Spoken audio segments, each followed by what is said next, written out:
Good morning, good afternoon, and good evening, depending on where in the world you're joining us from. Welcome to our expert panel. GenAI success starts here, ensuring data quality through data observability, brought to you by our friends at Deloitte and Monte Carlo. I'm Brian Mink, co-founder and president of Data Science Connect, the world's largest data and AI community. Today, we're excited to welcome hundreds of attendees from all over the world to discuss data quality and data observability and how they directly impact AI performance. The quality of your data can make or break your AI initiatives, and ensuring data quality isn't a one-time thing. You need continuous visibility into the reliability and accuracy of your data. That's where data observability comes in. Today, we'll dive deep into the essential practices for monitoring data quality, offering actionable insights on how to detect, diagnose, and resolve data issues in real time. And by adopting these best practices, you'll lay a strong foundation for successful GenAI projects that consistently deliver accurate and valuable outcomes. We're honored to hear from a distinguished panel of experts today. Prakul Sharma, Principal Data Ops Practice Leader at Deloitte Consulting LLP, Mei Tao, Product Manager at Monte Carlo, and Amit Dingare, Chief Artificial Intelligence Officer at PRGX Global Inc. Before we begin, a few housekeeping items. To make this feel a little more in person, we suggest you add a photo to your profile and include your bio, LinkedIn profile, and other information you'd want your fellow attendees to see. Next, please take advantage of the Q&A and chat features throughout the talk. We're dedicating a portion at the end to Q&A, so be sure to upvote the questions you'd like the panel to address. Now, without further ado, let's kick off our panel. And I want to welcome our panelists. So if we could just first off, you wouldn't mind introducing yourselves, tell us a bit about what you do in your current role, and if you could keep that to about 30 seconds so we have ample time for discussion. And let's start with you, Prakul. Yeah, certainly. Very nice to be here, Brian. Thank you for organizing this. Hello, everyone. Looking forward to having a good dialogue. My name is Prakul Sharma. I'm a principal partner at Deloitte, working in the data and AI space for 18 plus years. Have worked across a variety of efforts, including architecting large-scale solutions to driving them, building them, and now, and most importantly, how do we integrate generative AI in a much more sustainable manner. I also lead Deloitte's AI and data practice, particularly the data operations practice, which deals with observing data day in, day out, and solving for clients' issues. So happy to share some of the lessons that we see from the ground. So over to you, May.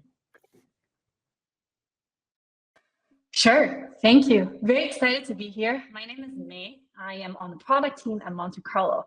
Joined the company about 3 years ago as the founding PM, and I've worked on every part of the product. Monte Carlo, for those who are not familiar, is the leading data observability platform. We've pioneered the category of data observability to ensure the reliability of your data for both analytics and AI purposes. Very excited to be here and looking forward to the discussion. Handing over to you, Amit. Thank you, May. Good morning, good afternoon, good evening, everyone. My name is Amit Dingare. I'm the Chief AI Officer at a company called PRGX Global. We are a fintech company focusing on the recovery audit services. Personally, for me, I've been with this company just for 4 months, but I've been in the AI space for 14 years, have built teams grounds up at many organizations, and happy to be part of this session and contribute with my thoughts. Absolutely. Thanks all of you, and very happy to have all of you join us today. So the first question, just to get us started, how would you define data observability, and why is it so critical in ensuring the success of AI and analytics initiatives? Why don't we start with you, May? Sure, yeah. As the creator of data observability, how we think of data observability is that this is the practice and approach to ensure the quality of your data and the reliability of your data. We define the 5 pillars of data observability, which are volume of your data, how many rows there are, is it too many or too little, freshness of your data, is your data timely, are all the tables that are critical updated in time, and then schema of your data, is the structure of your table expected, are there any new fields added or fields type change that happen, and then the lineage of your data. How are the dependencies between your data? How do they influence each other? How do they impact each other? And then finally, the fields and the field's quality of your data. Are there too many nulls in a field? Or your ID fields unique, and is a particular field within the normal range that it's supposed to be? So these are what we define as the 5 core pillars of a data observability. In order to ensure the quality of your data, you want to ensure that these 5 pillars are in good health. Beyond looking at the data of your platform, you also, because the data is shaped by the pipeline that is running the jobs that update the data, it's also shaped by the code that you've written. Maybe it's a DBT model. It's your code in your GitHub repo. The data changes that you see happen are also defined by the code that you've written. So we think of data observability as an integrated platform that helps you correlate the data, the system, and the code, and how they influence and impact each other. So you can get a comprehensive and holistic view on your data. Happy to share more throughout the discussion. I'm also curious to hear what other panelists think here. Yeah, that was a great overview. Thanks, May. Prakul, what are your thoughts on that?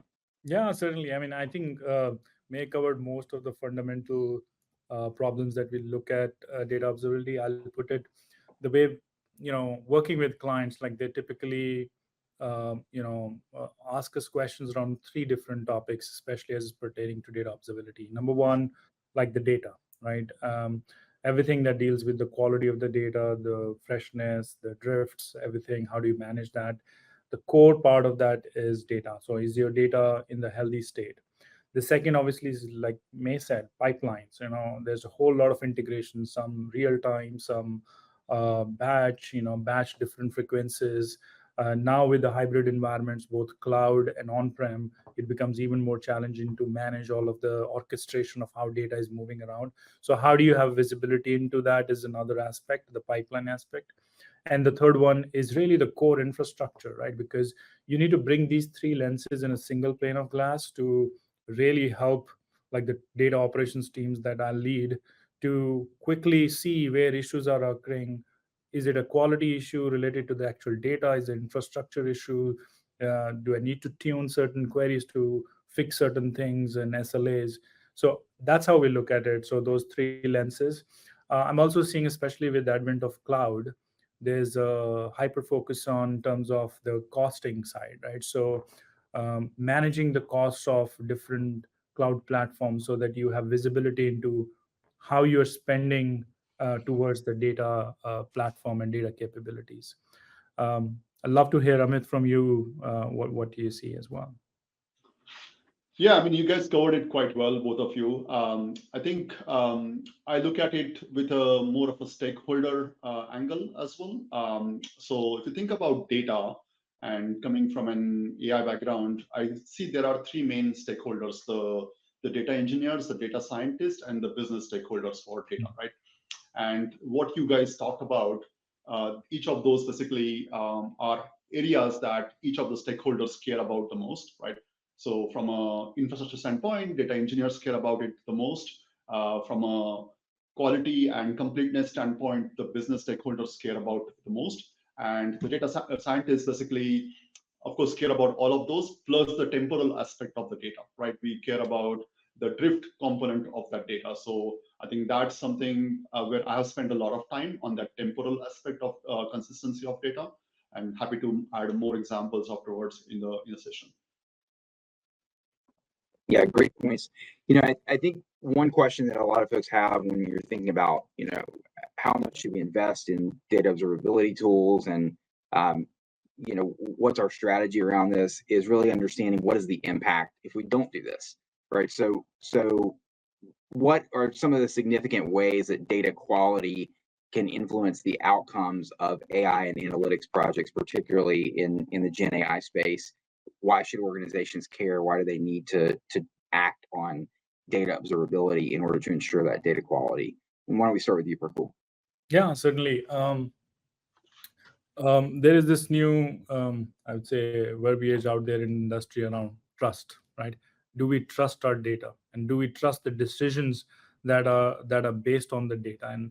And that just to me is the most important piece over here. So data observability is one of the key capabilities in arsenal of any organization to ensure that you are driving that trust in the data. And if you're not able to drive that trust in the data, everything that follows after that falls into different. I'll give examples of organizations, large banks, right? They have to report on their regulatory reporting around different parameters that are critical important for a bank to run in a healthy way.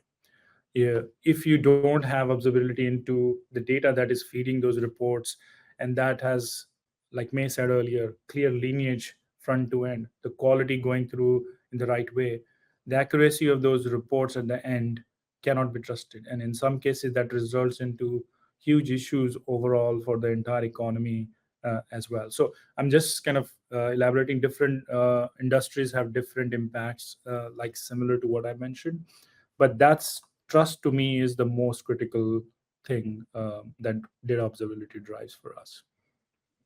Yeah, great point. Amit, what have you seen in this space? What are some of the most significant impacts? I think in the GenAI space particularly, I think given the nature of those models and given their tendency to hallucinate, I think data observability is a far more important aspect, right?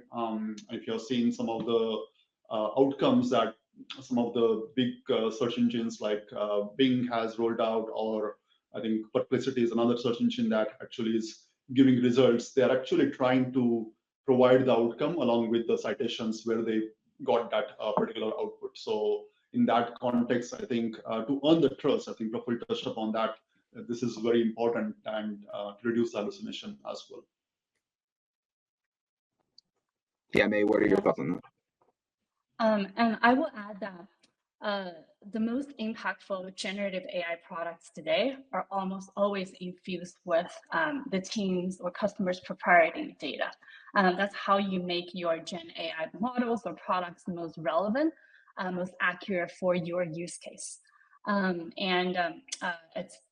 Therefore, it's critical to measure the quality and ensure the quality of those proprietary data that is feeding into your Gen AI product. Whether you're using a prompt engineering approach, ingesting your proprietary data in the prompt, or if you're fine-tuning a custom LLM model using your proprietary data to fine-tune, or if you're using a more retrieval approach, storing a lot of your custom data as vector in vector databases, making sure the quality of those data are in good health is so probably one of the most important things to make sure that your end output for those Gen AI models or products are in good health.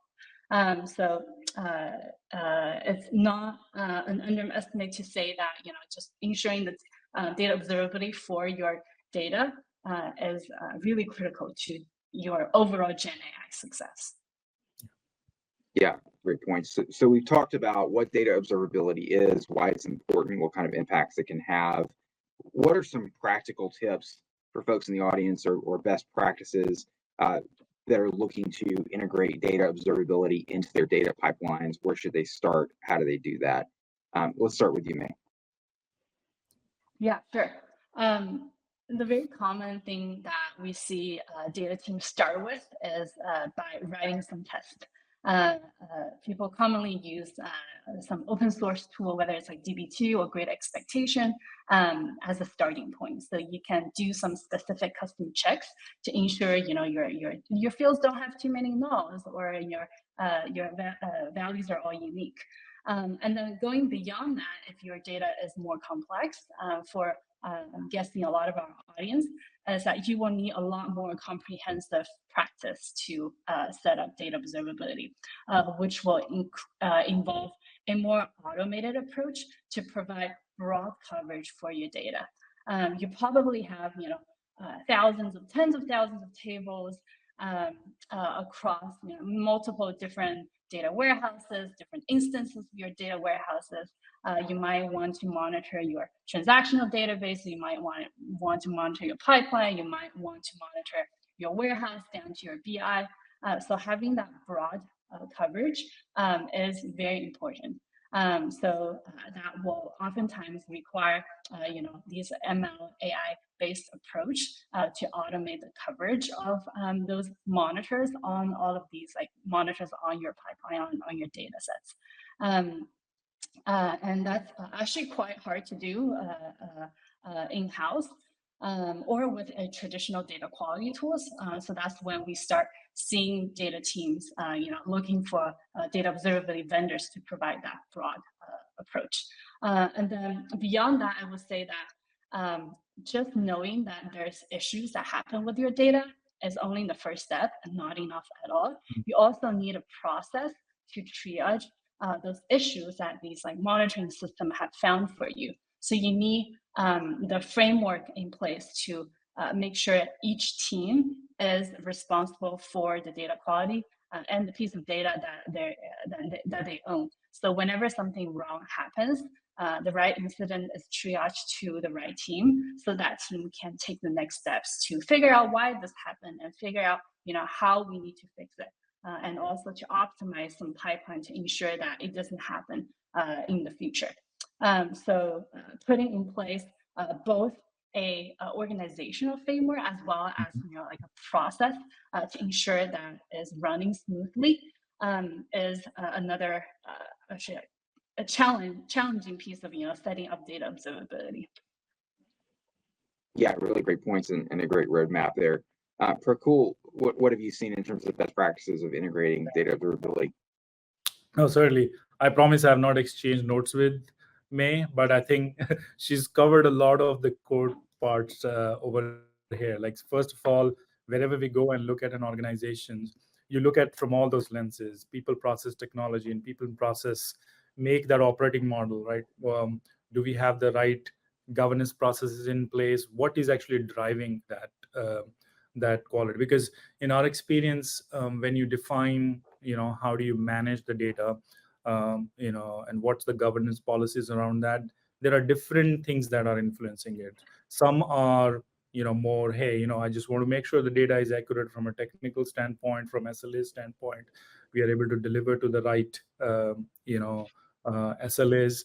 But there are also other, Amit touched upon business stakeholders, other business requirements. I talked about the regulatory examples. There are multiple business checks and balances that also need to go in.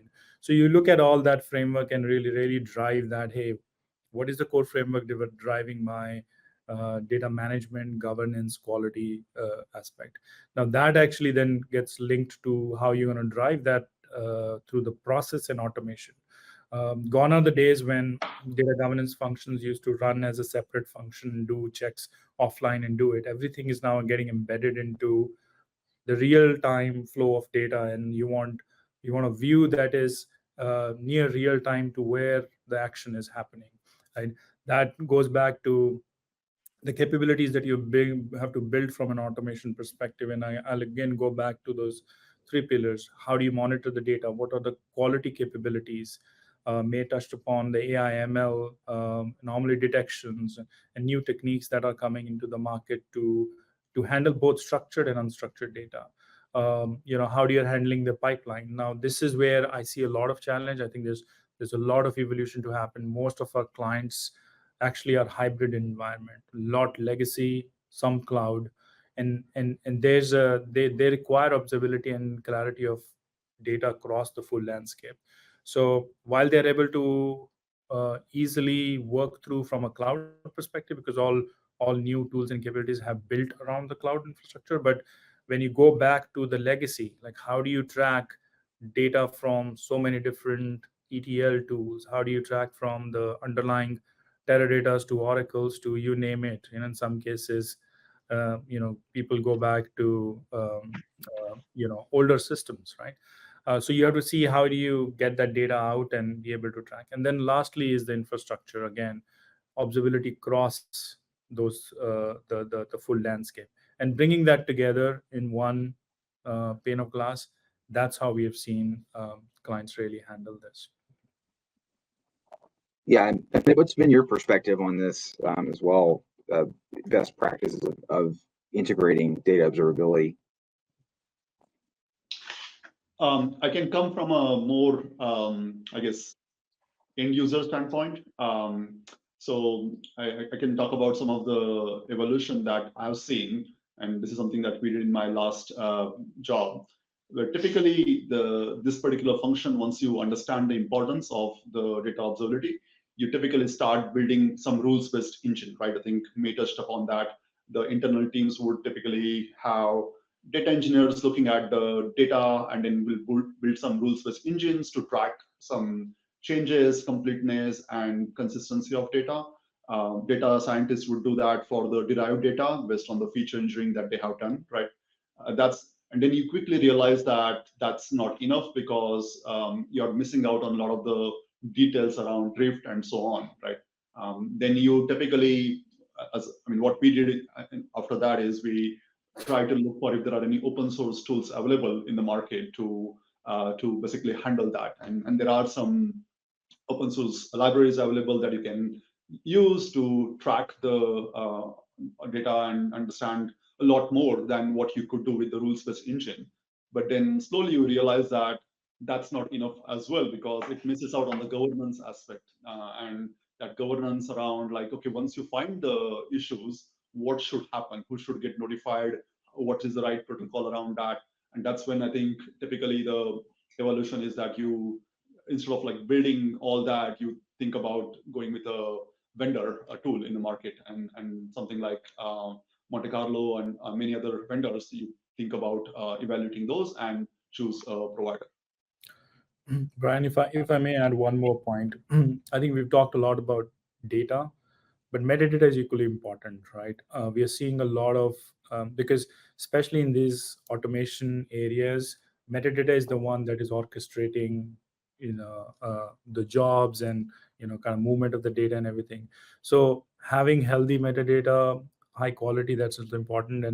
And most top class tools that I've seen in the market around observability have features around ensuring the metadata is of high quality and you are able to maintain, run that both from an angle of technical as well as business perspective. Yeah, that's a great point, and great points all around. We have some really good questions popping up in the Q&A section, so I want to get to a couple of those real quick. So Gretchen asked, part of the beauty of AI is that it can work even with messy, unstructured data. While data observability no doubt is good in and of itself, how much does it matter for AI? So how do you guys answer that in response to folks who say, well, AI should be able to deal with this anyway. Why do I need this additional step of data observability? What are your thoughts there? Anyone want to weigh in? Yeah, I mean, I can start, and Amit may please add to it. I think number one, there are different types of data that feed into any particular outcome that is driven by the generative AI or standard models. There have been studies out there that if your data quality of your data is high, the cost of running and generating those models, maintaining those models, plus the insight levels are very high. So there is empirical evidence to show that high quality data leads to much more richer insights. Now, the other part of this question is like, hey, do I need to, like, it can work with the messy data? The idea there is, and it works in a general sense when you look at the data, and most of these models have been trained with everything in the internet, right? So yes, it has kind of I would say brought together and synthesized some of this information. But when you go to a enterprise, and an enterprise, somebody is going to make a decisions based on the sales data from last quarter to see where they want to put the money for the next quarter. That requires accuracy, right? Even if you're using a chatbot behind the scenes that generative AI enable, it is pinging your high quality data source that contains your sales data to kind of get to that point.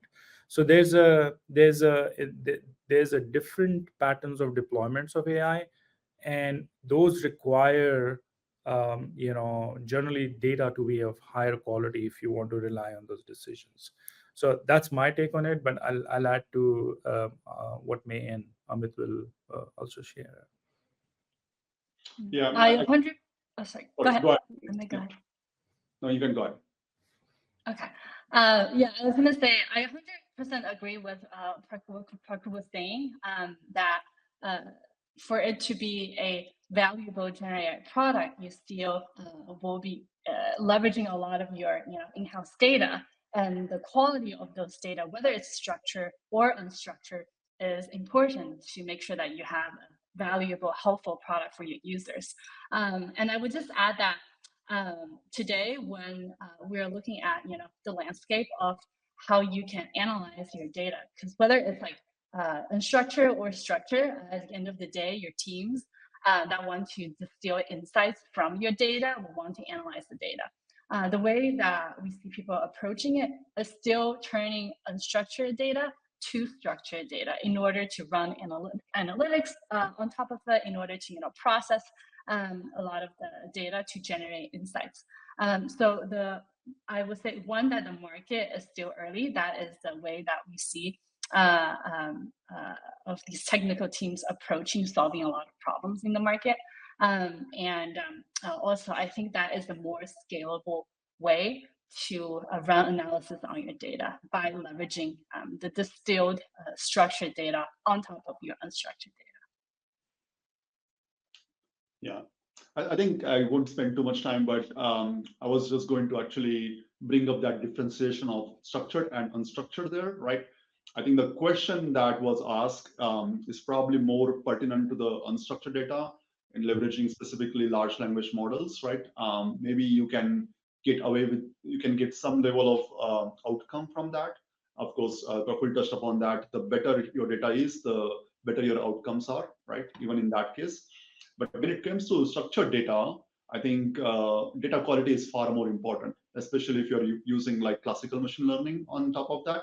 And May touched upon that a lot of the use cases still I've seen in multiple companies now that are still converting the unstructured data to structured data and then building models on top of that. And so in that case, the quality is still very, very important.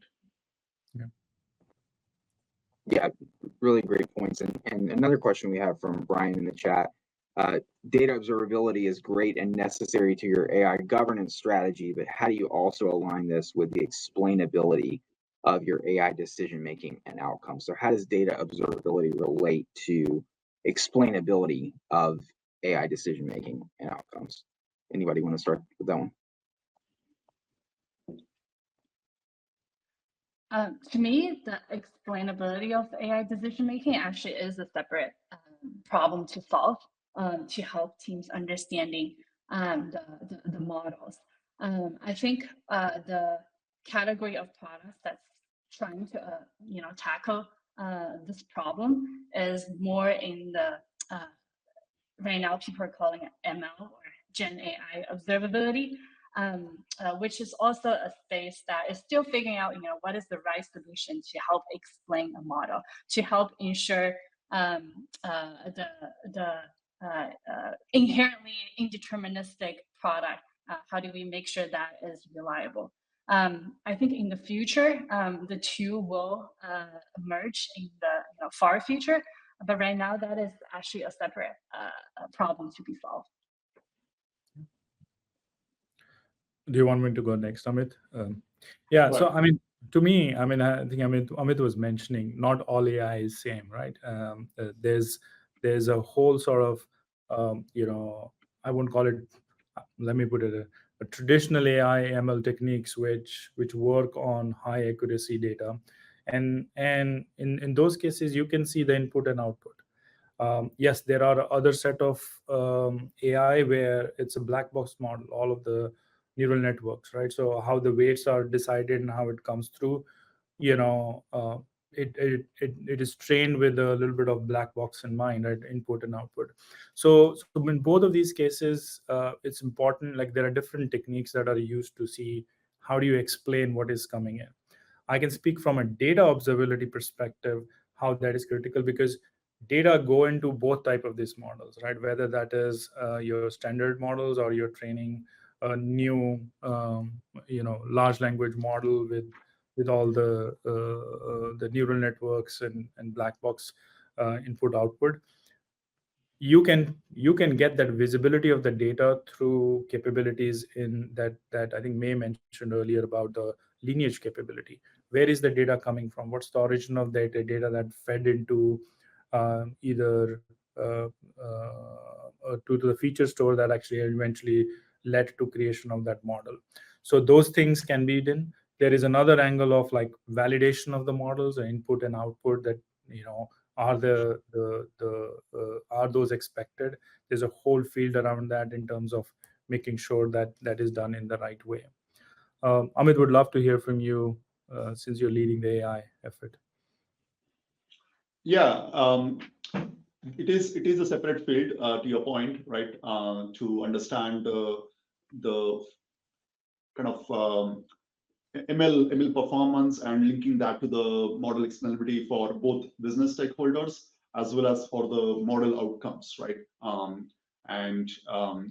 When I talked about data governance earlier, I think, or the governance in general, we probably should bring those two under that governance umbrella, where you have the governance on the data side, observability side, and then you have the governance around model side.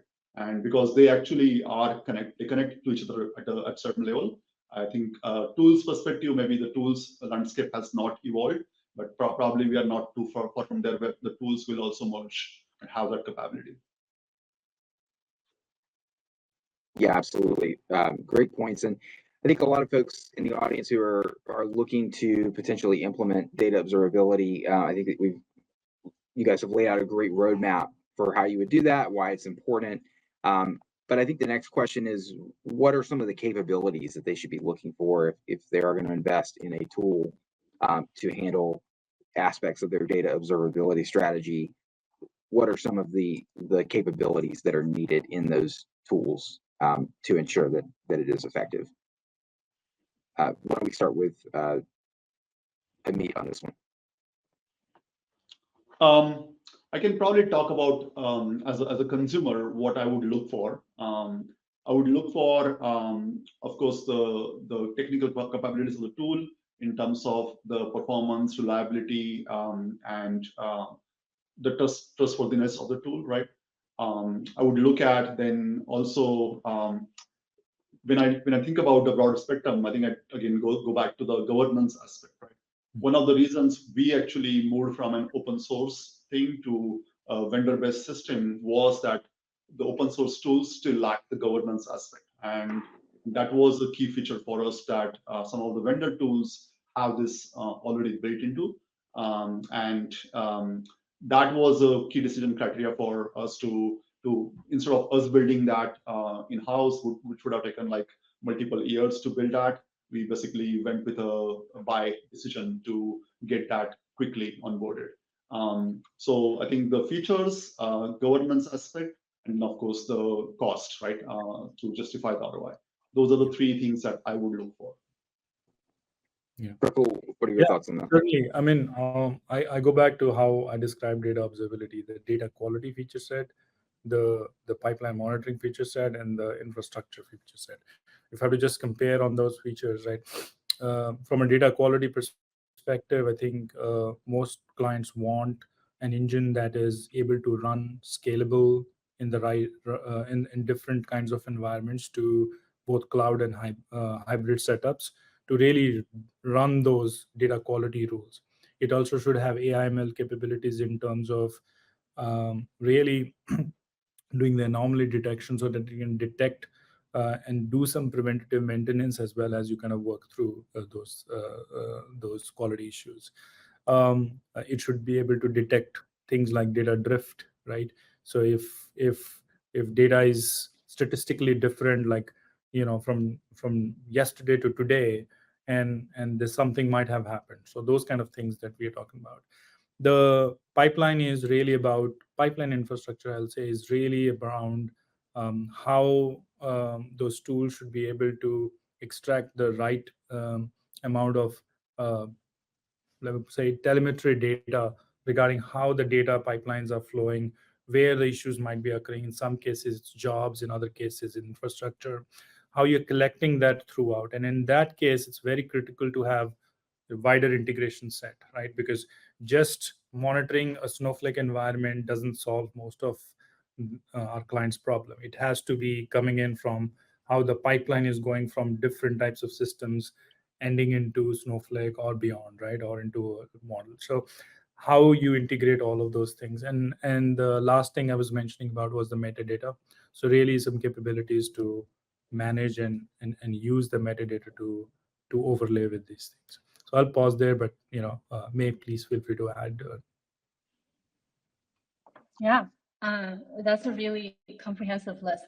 I'll summarize it from the perspective of a builder in data observability, that the core functionality or use cases to provide as a vendor is monitoring, triaging, resolution, and reporting. So we talked a lot about monitoring, both broad coverage across stack, across number of tables, number of pipelines that you want to monitor, and then also depth.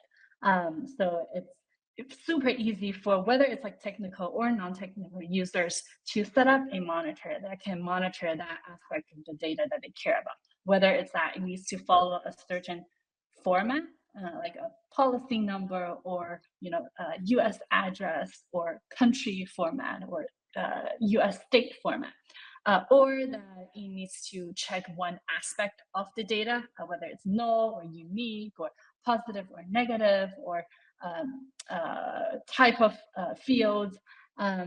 Need to make that super easy to do.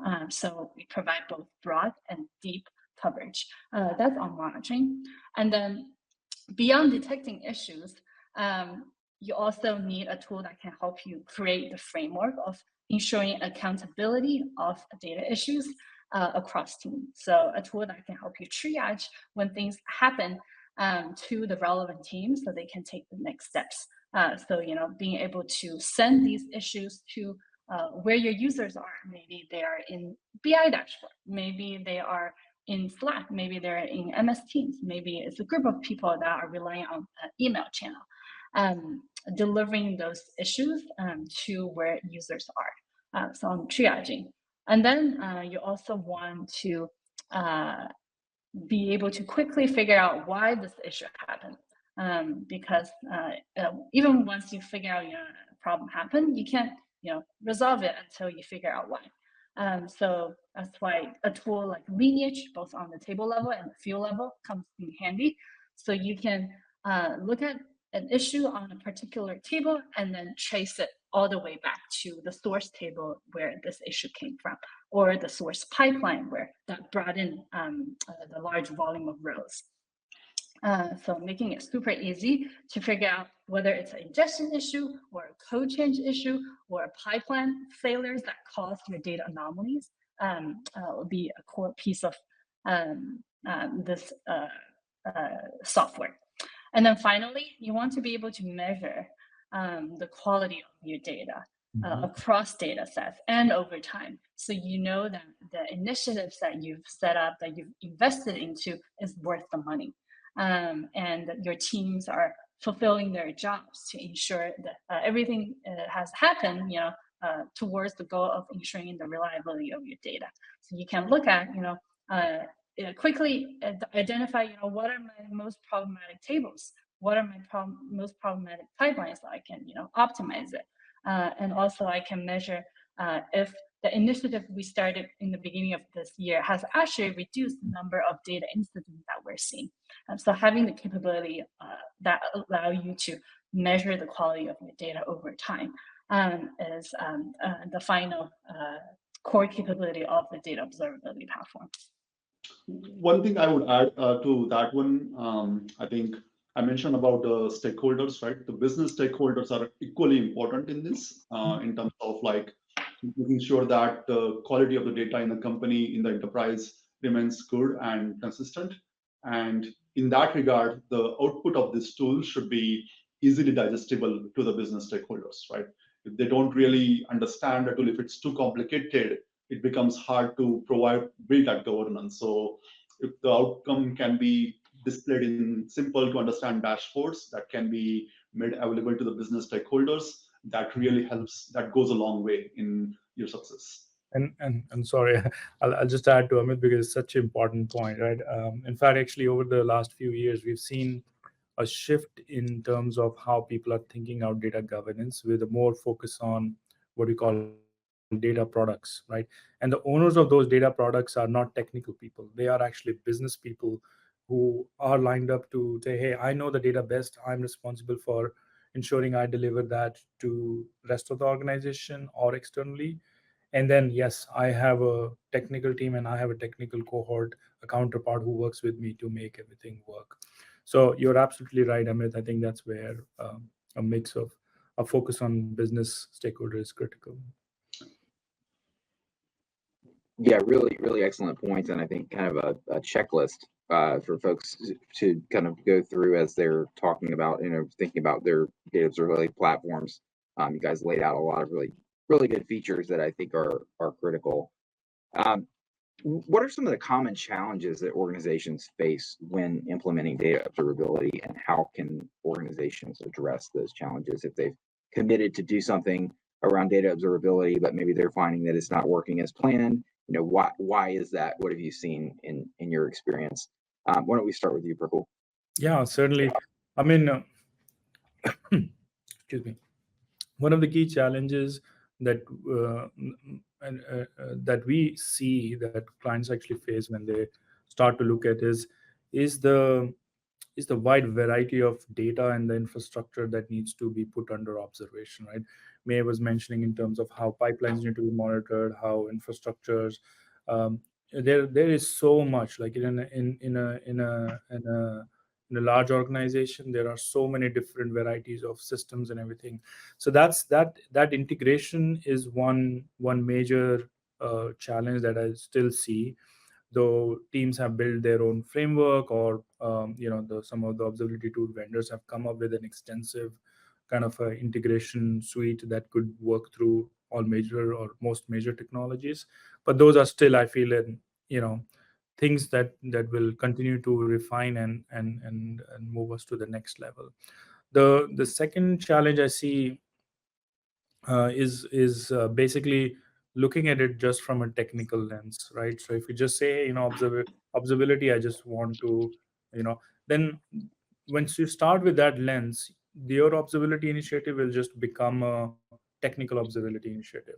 So the point that Amit was earlier raising, like ultimately, certain business people have to make certain decisions based on how it's happening. And I'll give you an example, that regulatory reporting example I was talking about. Ultimately, somebody who is a report owner is at the end responsible for submitting that per an SLA to an external party, right?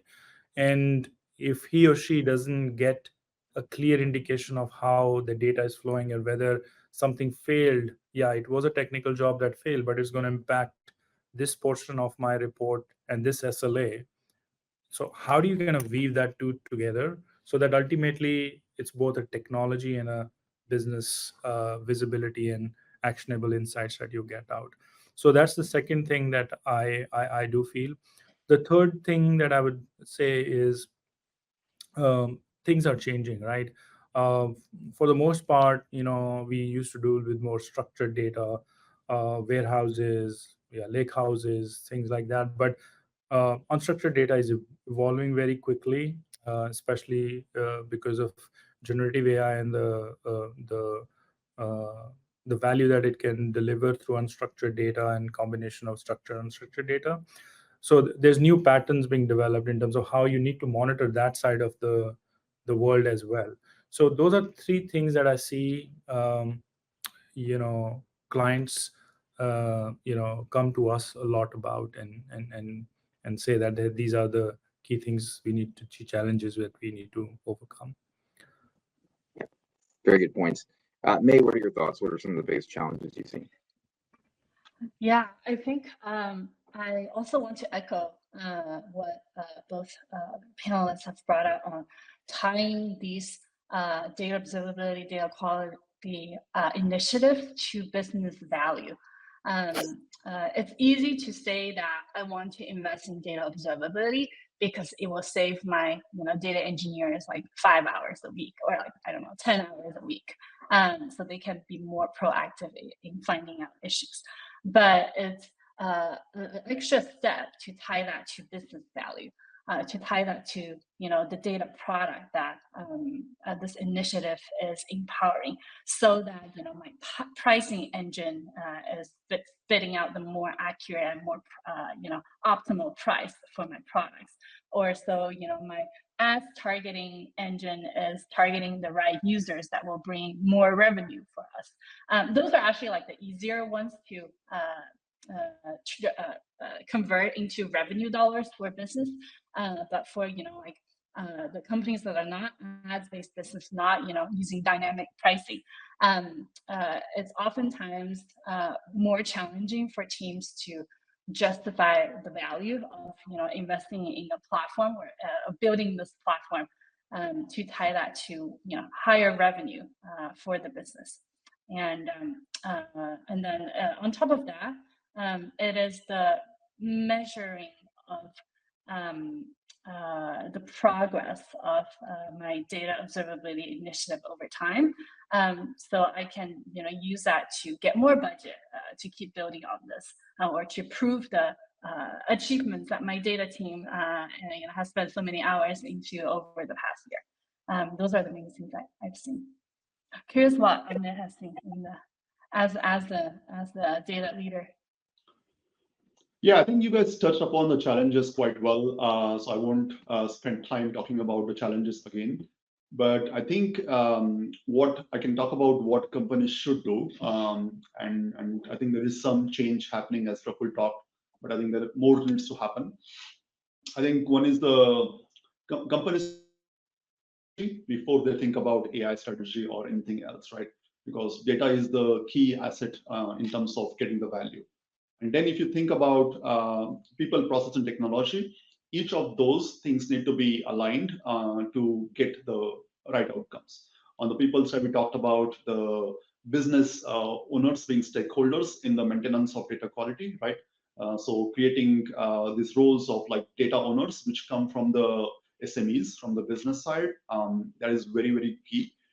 Historically, the kind of like thinking was that the data quality is a technical problem, right?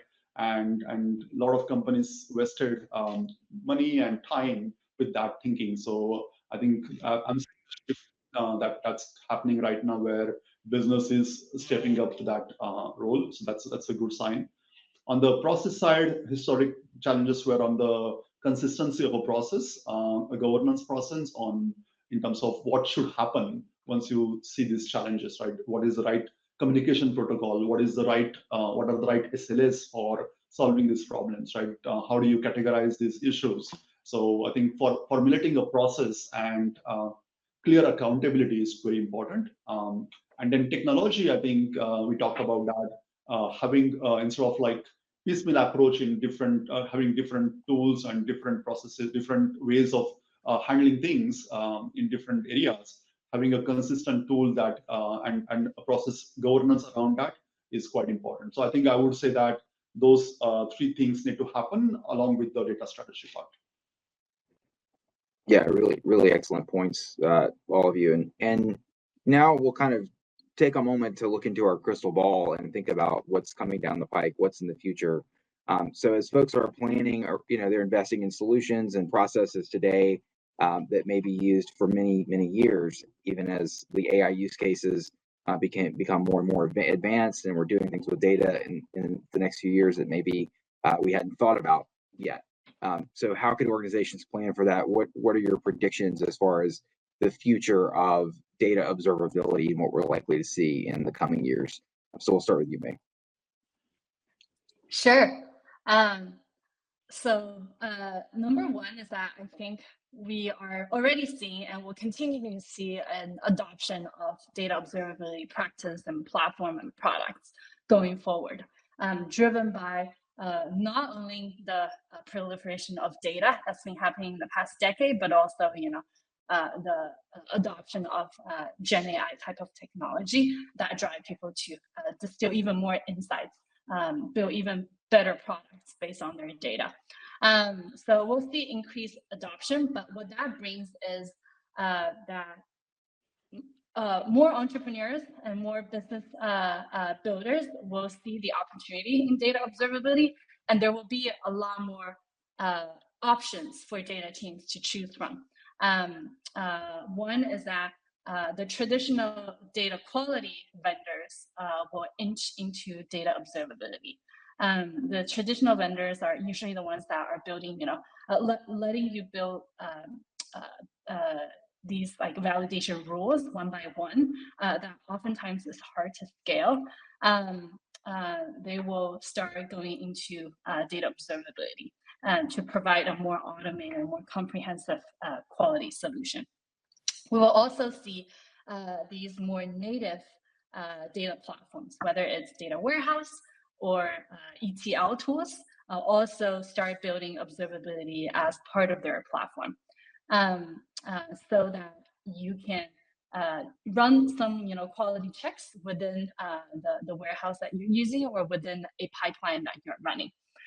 So we will see these increasing provisions of tools that are providing data observability options for data teams, which is a great thing for the market.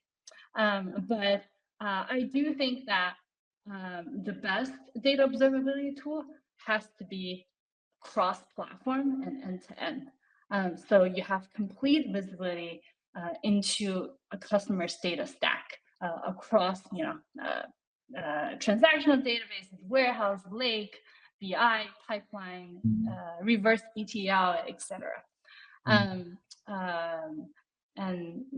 unless the world goes into a consolidated mode where everyone is using one vendor for all of their data needs, which I don't think is going to happen. So those are my prediction for data observability. I'm also curious what others think. Do you want me to go next? Okay. I mean, if my crystal ball is right? So I feel like if you look at the way most of the data capabilities of an organizations have evolved, we have always looked at what I call as the warehouse and beyond as a data field, right? Hey, data lands into the warehouse, we do fancy modeling there, we do insights, we do AI, and then it's kind of an offline world. Yes, over the years some companies have made that trend more towards an online analytics because they are taking that data or they are embedding AI in the front, middle, back office to make that.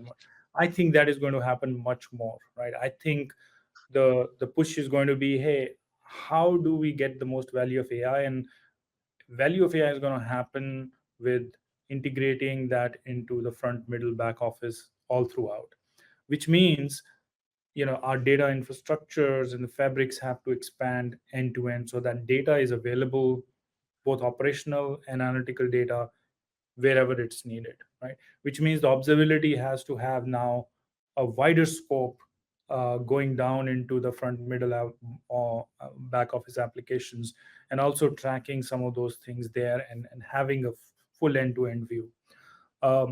What I also see is the way, if you look at the patterns of AI adoption in this front, middle app, obviously new things are coming up. AI agents, a lot of you might have heard about that.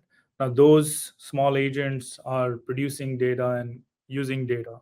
How do you observe that right at the spot? So having features to do observability in those scenarios, beyond the large applications that produce data or warehouses. And I think those are the two key but major implications that I see to our world of data and eventually our world of data observability. Yeah, great point. your points. Amit, what are your predictions? Pretty much, I think Praful stole my thunder here. But I do see that the convergence of data ops and AI ops happening in the near term. I think we talked about that a little bit earlier. And the second trend I see probably, and that's where I think it's going to be a challenge for some of the providers like Monte Carlo, is a lot of the models are producing data, so both derived data and synthetic data, right? And then there is that data is being used subsequently downstream, right? I think Praful talked about agents. They are producing data. You have let's say you build a rack pipeline is producing data, and that data is being used for certain things down the line. So I think the data observability has to also take that into account and figure out a way to maintain quality of that data as well. Yeah, excellent points. And we're almost out of time, so we'll wrap up with our lightning round. So in one phrase or a few, can each of you share a key insight or takeaway that you think it's important for folks to know about the role of data observability in AI? So let's start with you, Amit. I'll probably stick to my governance aspect. I think data observability and governance go hand in hand, and I think unless you build that, you won't see the success. Good point. Hey. I'll make a spicy prediction that at some point we will have one agent per team that will take care of all of your data observability, just solving all the issues before it happened, and you won't even need to think about it. Very cool. We'll give you the last word. We know May's roadmap now, but I think I'll say observability is key to trusted data, and trusted data is key to trustworthy AI, right? And I think in order for us to really get the most impact out of AI, it goes to the foundation, which is data. So hence, it is such a critical field that we all have so much opportunities to improve upon and expand. Great points. And thank you again to all of our panelists today. This was an excellent discussion. If any of you missed any of the webinar or want to rewatch anything, the recording will be available a few minutes after the webinar if you refresh this page. It'll also be available tomorrow on our YouTube channel. I want to thank you again to all of our panelists, as well as our partners at Deloitte and Monte Carlo for making this possible. And we'll see all of you again next time. Thank you. Thank you.